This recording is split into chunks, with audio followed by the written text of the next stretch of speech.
Ay, tagal natin nawala rin na hindi gumawa ng content. This past few weeks, sobrang dami rin ginawa for work. No? So, hindi rin natin, dami, sobra. Ito, yan yung backlog. Kita nyo, dami. Yung iba dyan, we ordered cards online from other sellers. Yun nga, SOP usually is that pag dumating, we check agad para syempre masabihan din natin sila na oh ganito yung cars or if okay din mabigyan natin ng positive feedback agaran. Pero yun nga, because of the crazy past few weeks, naipon naipon lahat. So uh, let's do something.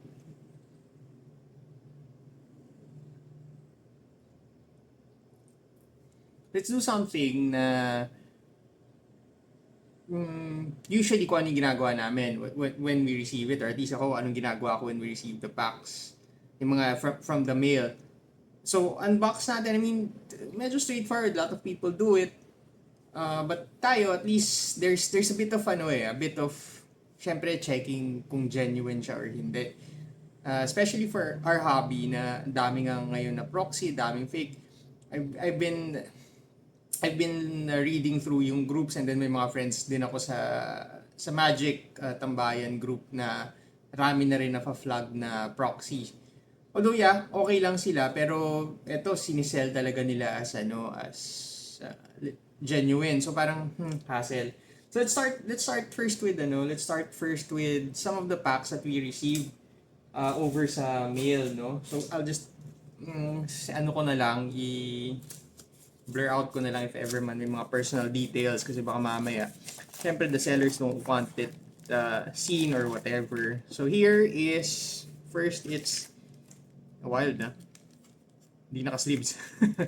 Hindi naka-sleeves, but yeah, it's fine. Mga vintage na Magic na cards. Yan. Overrun from Tempest. Looks legit naman. Let's do siguro, isa dito i-check natin. I-random check natin para makita na natin. So, playset na Overrun. Then, oh wild. Kita nyo. Damage. So, yun yung mga tinitignan natin. Although, I'll backread, parang alam ko na yata na damage or nasabi na, sobra. So, playset na Goblin Bombardment plus nagbigay ng sobra. Also, thank you very much dun sa seller na nagbigay ng sobra pa kahit na damage. So, let's check na lang. Wag na yung damage. Let's check lang for if authentic siya. No? So, kita nyo ba? Usual natin. So, yung loop lagi natin dala. And then, of course, battery. One time, meron akong minute pagkatapos nawala ng battery yung loop. Although magagamit mo pa naman din, pero medyo hassle lang. Kasi syempre, pag nasa bahay ka or nandun ka sa workstation mo and then you're doing the authenticity check, madali kasi nandun ka sa element mo. Pag nasa labas ka, tapos syempre nagmamadali pa kayo, and then most of the time, nag-uusap kayo nung seller. It adds another layer of parang difficulty doon sa pag-check mo. Okay, looks legit naman. Sa pag-check nyo kung legit siya or hindi. Lalo na kung yung seller, alam niya yung pinopon off niya sa'yo proxy, kakausapin ka niya ng kakausapin. I'm not saying all ha. Kasi yung mga iba rin na flag dun sa groups, sabi nila hindi nila alam yung na proxy siya, no. So of course we have to take their word for it, but again, at the end of the day, decision nyo naman kung bibili nyo or hindi. So last say pa rin naman tayo as okay, legit. Okay, oh, very good. So Overrun, ba't ba tayo bumili nito? Hindi ko din. I think deck, panggawa ng deck. No? Isang fun deck. Overrun then Goblin Bombardment. So parang goal is may marami kang Goblin. And then, Overrun para lumaki sila. And then bombard. So parang in one fell swoop, patay lahat. So, okay. So, that's check. Next. See this. This is from, wait, sorry. This is from, online. So, Shopee yata ito. Shopee or Lazada siguro. If magulo yung videos, pagpasensya nila. Kasi, it's the first time that we're doing this, and then, syempre, especially the unpacking or the checking, once you check na, or once mabuksan mo na, pangit naman na just for the sake of uh, doing the perfect video, iuulitin mo. Okay, so, yan ang problem. Lumabas yung mga cards. So, usually, pag ganyan, see here, yan, wow, ganda. Usually, ang ginagawa namin, or namin actually, 2 tao lang naman yung part ng team. But, ang ginagawa ko is that I put a, double sleeve, so para makapal, and then, put tape sa taas. Wow. Ito pa nung time na nag-umpisa ako way back. Siguro few months na rin na nag-umpisa ako tingin nung One Piece. One Piece is because ganda yung art. And then it's not so crazy expensive pa naman. And then may graded market, which is yun nga very different from Magic. Kasi sa Magic, we don't usually do the graded stuff just because dinalaro mo. So One Piece, may naglalaro, pero yung mga chase, parang feeling ko intentionally ginawa nila yung mga chase cards, hindi masyadong linalaro. Ang linalaro lang is more of yung mga madali makuha, which is a good strategy. Isipin mo, captive mo na yung yun. Captive mo na yung collecting market, which is a graded market, and then yung mga players pa meron ka rin kasi accessible yung card. Actually sa Magic ganoon naman more of kino-collect yung mga art ganyan. So very similar to One Piece, kaya ako medyo nag-gravitate towards One Piece is because of similar to Magic din naman siya na hindi mo kailangan sobrang crazy na mahal na cards to actually play the game. They're cheaper versions of the card. Pwede mo gamitin, no? So we're checking this. So what are we checking usually do sa One Piece? Is that hindi siya naka-sticker. Right now, we'll do a different video na we do a authenticity check comparing yung proxy sa hindi para makita natin ng mabuti. So maybe we'll put the link here or something para makita nyo din. And kami rin para okay. So this naman looks legit naman siya. So initially naman yun lang naman. We look at kung legit siya, and then eventually titignan pa natin na mas mabuti lalo na pag high value. So this one is just hindi naman siguro ganun ka crazy yung price. This one I think is a bit more expensive. Ang napansin ko lang actually when I was checking for authenticity nung this one, nice, diba? Checking for authenticity nung ito is that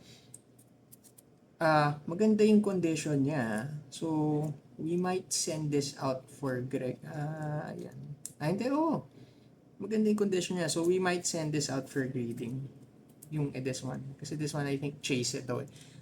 So, yeah. Okay. Next.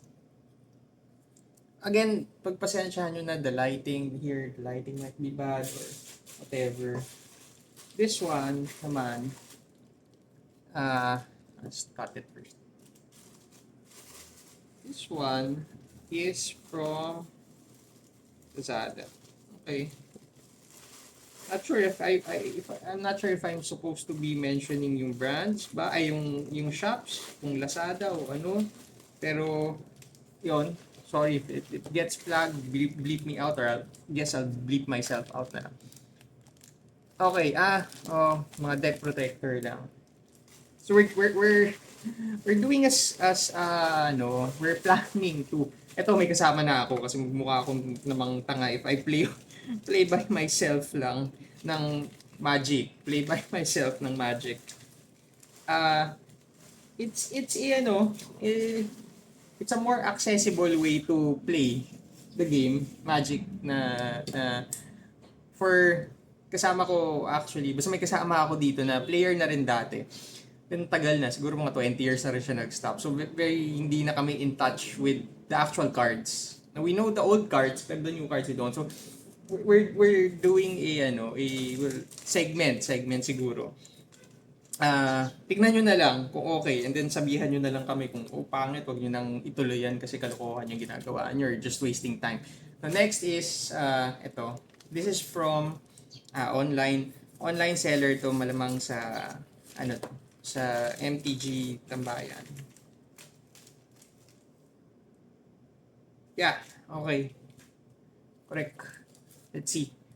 So, yan. So, ganda. Ayos yung pagka-packaging. Thank you very much for ganyan. Kasi, I suppose this is high value to. Kasi, ganyan eh. Ganyan nakabukas. Ay, ganyan nakapack. So, we'll cut. Usually ako yan, knife. No? Pang ganyan. EBC. EBC na pangbukas lang din ng parcel. Yan. Oh, okay. So, hindi nga... Oh, kita yung It's okay. Ayos lang naman yan. Kita yung name, but yeah, fine. Kakabahan pa ba ako sa name? Nakita nyo na yung mukha ako. Okay. So, yan. So, usually din, ito. So, this is a good trick. Yung mga nagsisend ng cards minsan. Kasi ang problem mo, pag nag-send ka ng cards through the mail is that tutupi, no? Kahit na minsan lagyan mo na rigid case yan, natutupi yan. So, ang ginawa niya is that sinandwich niya ng mga lands. Yan usually napupuntahan ng mga ganyan, tokens, and then lands, o terror, big time mag-sandwich, terror. Okay. So anyways, nakakatuwa pag may makikita kang, alam mo, luma na card na eh. Okay. So, ang binili natin sa kanya are the OG foils. Ayan, no? This is Urza's Legacy na foil. Low value lang naman, Goblin Medic, no? Pero OG foil, ayan, tingnan nyo. Diba? Wala masyadong makikita na ganyan na. Especially in good condition. So, we'll check lang din, pero I haven't encountered na OG foil pa na proxy. No? Baka meron, pero ako personally not yet. So this one naman, this is a SLD ba to? Or, hindi, it's a promo card. 30 years of Magic. Grabe, no? Diba? And then this one, same. So parang anniversary nila. And then this one, a Lonely Sandbar. Also, this is an Onslaught yata, I think. Correct me na lang if I'm wrong. Onslaught na common foil lang, pero mahal din yata yan eh. Mataas yung price, no? So, it is priced at, yan. Why? Because up to a certain point, ang foils nun wasn't 1 per pack. A few lang yan, parang 6 per box lang yata. So imagine kung gaano ka 300. Imagine kung gaano kahirap maghanap.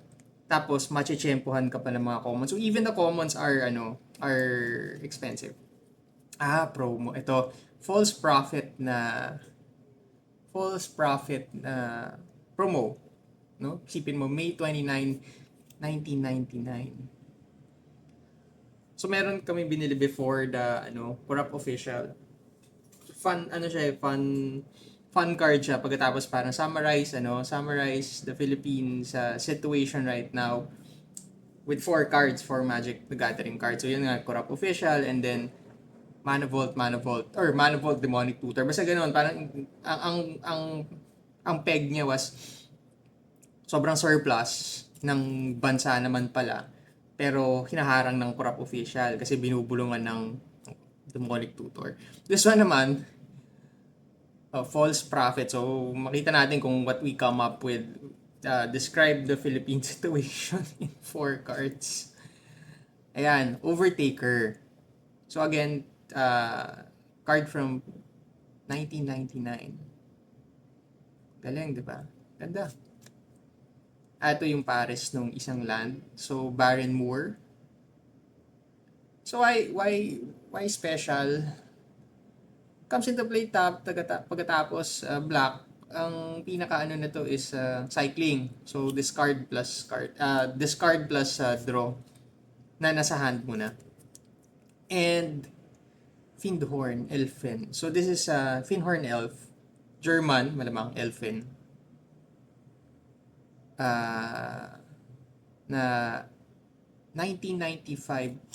Kasi 1995 yung card. All siguro was linabas nung 30 years kung kailan man yun. So we'll check, fact check. Di dyan. Okay. So these are all na nga yung pang sandwich, no? So let's just check one card. Wala naman masyadong mahal. Itong sige. Si False Prophet na lang. So ang tricky part dito sa mga old cards na to is that iba yung kanilang way of printing before and then yung ngayon. No, marami namang inaano ngayon. Marami pa ring pinaproxy ngayon, pero these kasi are the ones that are medyo minsan inconsistent yung printing din. So, yun. Minsan yung one copy mo magkaiba sa even the shade. Na may nakuha ako na playset na Lotus Petal. Iba-iba yung shade nila. But everything was everything was legit. Okay, as far as nakikita natin, hindi siya inkjet. Maganda dyan, if you can see. May foil stamping siya, no date. So, yan, medyo madali mo makikita if it's printed on or stamped talaga. Ito stamp talaga. So, malamang legit ito. So, thank you very much sa seller, no? Here's your here's your loot for us. Thank you. Yan.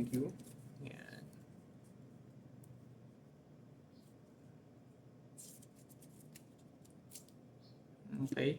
Next is ito. What's this? Okay. Well, let's do this first.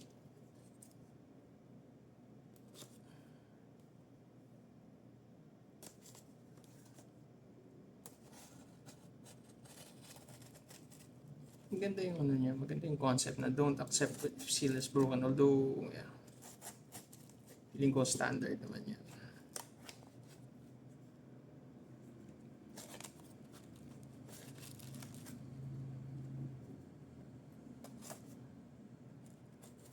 Maganda rin na we do video everything is yung ibang sellers, di ba, they ask for, paki-video yung pag binuksan mo yung package. Paki-video pag binuksan mo yun so that if ever man may problema, they have proof siguro and then, it's easier to bring back or give back for refund. Okay. Ingat tayo sa pagtak-tak. Okay. One Piece din. Grabe. Kalimutan ko na rin all about itong mga kinuha natin. The promo. Nami na promo na One Piece. So, championship siya and it is simplified Chinese. I think this was an exclusive lang talaga.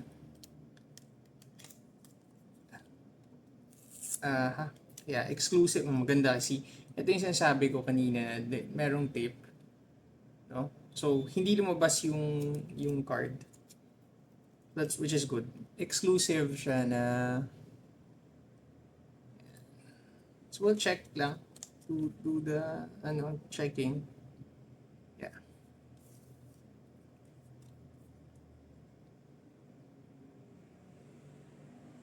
Okay, good. Yeah. So maganda rin yung condition, no? Eh, Kayo, do you think na etong condition aside kasi very both subjective and objective naman yan eh. Pero do you think na itong card na to as is worth getting graded? Diba?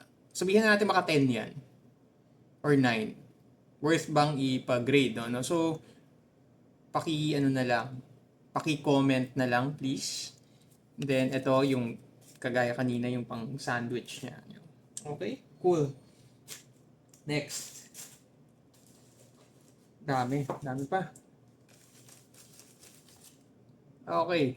So this one naman. Well, okay. Ipitin na lang natin. So okay yung ginagawa ng ibang sellers na nakaganyang bag and then may box sa loob. Although, added plastic, added waste, which tinatry natin na bawasan naman talaga to, we have to do our part din kasi malaking consumption ng plastic ang Shopee and Lazada and online stuff. Maganda lang din kasi syempre you pay so much for the card eh. And then, of course, gusto mo naman, protected. Slab siya. Okay, interesting. Okay. Wow. Okay, this is a PSA na One Piece. No? Nice. Nice. And it is a PSA, kita ba? Hindi, here na lang. PSA 10 na promotion card set. So how different naman pag slab, no? How do we see if it is check natin. Ayan. Diyan pa lang kita mo na, oh. So there is a PSA na security na ganyan. And then sa likod, you should see, there you go, doon sa PSA na logo na may 6 na PSA na mag-illuminate. I've seen other slabs din na ganon, no? Nag-illuminate siya. Pero hindi siya authentic. So another way is checking ito yung hologram. But again, and then meron tayong isang video comparing both yung PSA slabs, one replica and then yung real thing, which ito yan. We'll use this siguro to compare kasi this checks out naman agad. Okay? Oh, nice, 'di ba? Naisip nyo, bakit nag-shift na to one piece? So we're getting this. Bakit nag-shift na to one piece yung mga tao? Or at least, parang sa content ko, no, may mas dumadalas na rin yung one piece. Well, yun nga, kagaya na sabi ko kanina, it's something fun to collect. Tsaka, break of piece, minsan nakakasawa din naman na yun, diba? Kung yung Magic, lalo na sa pace ng Magic ngayon na you really have to be, grabe, kailangan updated ka agad every 3 months yata, o 2 months may linalabas na bago. So, kailangan magbasa ulit, basahin kung ano yung Pokemon. Yun, ito OA. Tinipan. Okay naman, but again, sayang yung cards. Although, I understand, bulk na naman ito, most probably. Pero sayang pa rin, syempre. Meron pwedeng makinabang dun sa cards. Kami, we give it out, yung mga binubuksan namin na English pa naman lahat. Yung mga binubuksan namin na cards, yung bulk na cards, no? We give them out. We donate them to children, minsan street children, or minsan naghahanap kami ng pwedeng pagbigyan ng mga bata. Why? Hindi naman sila maglalaro ng Pokemon. It's a good way to hindi ba ito yung binayaran ko? Hindi naman. It's a good way to introduce them to reading. Ako, so si segue na naman tayo. Ako nung growing up, ayokong pinapabasa ako ng mga libro ng magulang ko. Like, syempre dati naman wala kang masyadong gagawin. No? Wala kang masyadong options. It's either maglaro ka sa labas, nood ka ng TV, mag-computer ka, mag-aral. Ang aral, not so much.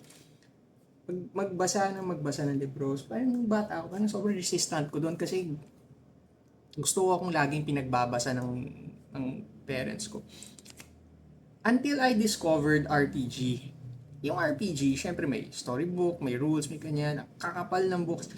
So napilitan ako magbasa kasi it was interesting for me eh. So syempre eventually gumaling ka magbasa, bumilis ka magbasa, lumalim yung understanding mo. Pag may hindi ka naintindihan na item, tignan mo sa at that time encyclopedia pa yung volumes and volumes. Pero it teaches you research, teaches you fundamentals lang. I mean, I'm sure nothing naman nothing nakakaiba. Pero it just taught me fundamentals because I did something na nag-enjoy ako. So, yun yung iniisip namin na thought process na sa Christmas, lahat ng bulk natin, let's repack it, let's drive around, i-distribute natin sa mga bata para, alam mo, kung gustong gawin nilang text, kung mga nakakaalam ng text, pogs, whatever. Pero ang importante, yung hindi nakababad sa, lalo na ngayon, nakababad sa phone and then everything is spoon feed na sa'yo eh. So, balik lang sa ganon. So, kayo, kung meron kayong bulk na gustong ipa-donate din sa Christmas, just let us know. We'll repack it for you guys. And then, maybe we can meet up, pwede tayo mag-organize na something, then we can donate. Okay, so Pokemon bulk lahat kami. Thank you dun sa thank you dun sa seller. No, siguro natunugan niya yung ginagawa natin. So, nagpadala na siya. So, 2 cards is a judge. Okay. So, sa Magic, tanggalin natin. Sa Magic the Gathering, kung pansin nyo, we've been collecting a lot of yung tutor, demonic tutor, majority demonic tutor, tsaka vampiric tutor, no?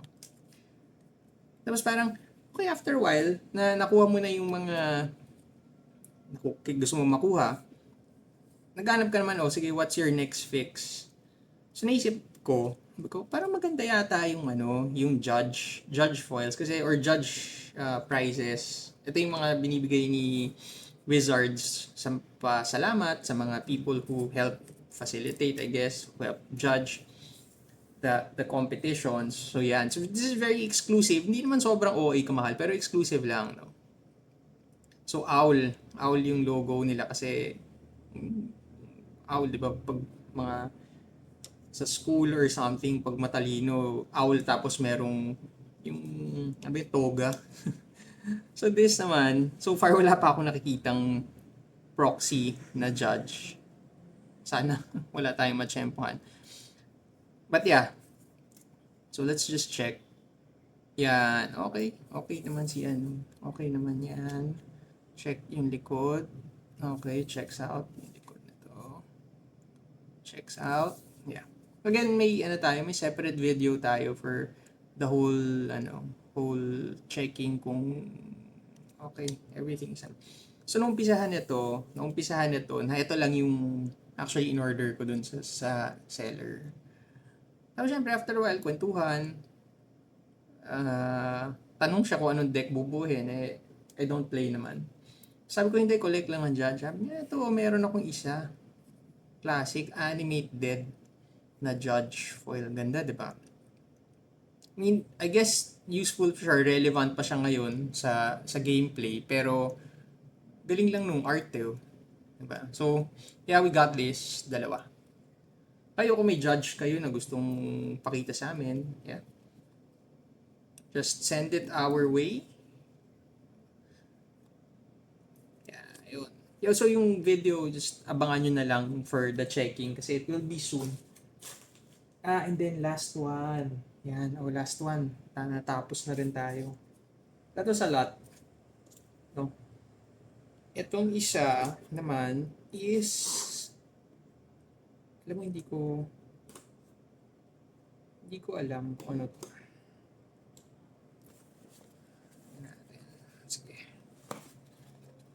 Sealed product. It's a sealed product na Pokemon Black Bolt ba to? Black Bolt. But it is in Black Bolt, no? It is in Korean. Yan, tama, di ba? Oo, Pokemon, yeah, there you go. Pokemon Korea. So this one, SV11B, also Black Bolt nga. Tsaka mukha naman no? Sabihin ng mga sa Pokemon community. Sorry, tanga-tanga mo naman. Obvious naman dun sa ano. Oo nga. Sorry. We don't play, we don't collect much. We don't open much. Just because crazy yung prices. And then, syempre, problem with getting the sealed products. And then, problem with, yun nga, the so-called scalper. So, ito, para lang for fun, well, we won't be opening lahat naman ito. So, siguro i-raffle off natin yung ibang packs. O siguro we'll be opening 1 or 2 lang just for content. Makita lang natin yung Korean na packs. Compared to the English and compared to the Japanese, no? Hindi, may ano kasi, we ordered the Japanese version, not box, just a few packs. English version. And then, may na-flag kami na seller na fake yung binibenta, no? Kinuha pa rin namin yung isang pack, syempre. For this for science, and then we'll compare. Yun, pala, papakita namin din yun. Kung papansin niyo, like, a big chunk of the conversations now, or at least kami itong content na to, is about yung flagging kung kurig ba or hindi. Kasi yun yung nagiging problema ngayon. Sa sobrang taas ng demand, kulang yung supply, daming gumagawa ng kalokohan. So, syempre, love natin yung hobby. Isa tayo dun sa mga magta-try magawa ng countermeasures on how to at least mitigate it or at least curb it ng konti. You can't stop it definitely. Makakalusot din. Pero, yan. So, this one will raffle off some of it. Maybe a few packs or maybe majority of the packs, no? Yan. Okay. So, galing. Dami, sobra. Pagod magbukas, no? Pero again, happy problem. Yan. We'll just siguro we'll do a na lang without the video. We'll do a checking lang para lang sure kasi baka mamaya dun sa video sabi natin okay, urig ito, then di pala, no. So I'll do a different checking lang. We won't show it na. We'll just let you know the results. And yeah, so watch out for yung iba nating videos na sinabi natin, kinuwento natin kanina for checking first talagang authenticity. If you're going to start sa hobby, or at least plano mo mag-invest ng money, yun yung isa sa mga magandang matutunan is kung authentic ba yung binibili mo. Kasi you're putting in hard work ng pera na pinaghirapan mo talaga, and then all of a sudden, yun pala na fake and whatever. So, may series tayo ng mga videos na lalabas for that. And yeah, thank you very much for joining us, no? Although madami, that was fun, no? Ang saya mag-unbox, lalo na pag ganyan yung ina-unbox mo. Hindi lang masaya pag lumabas na yung bill natin, but again, find something just to keep everything moving along. Yeah. So, great, have a good week. Enjoy lang, work week ngayon. So enjoy lang tayo. Work hard muna tayo ng konti so that we can afford these things, and then kita-kita ulit. So yeah, thank you very much.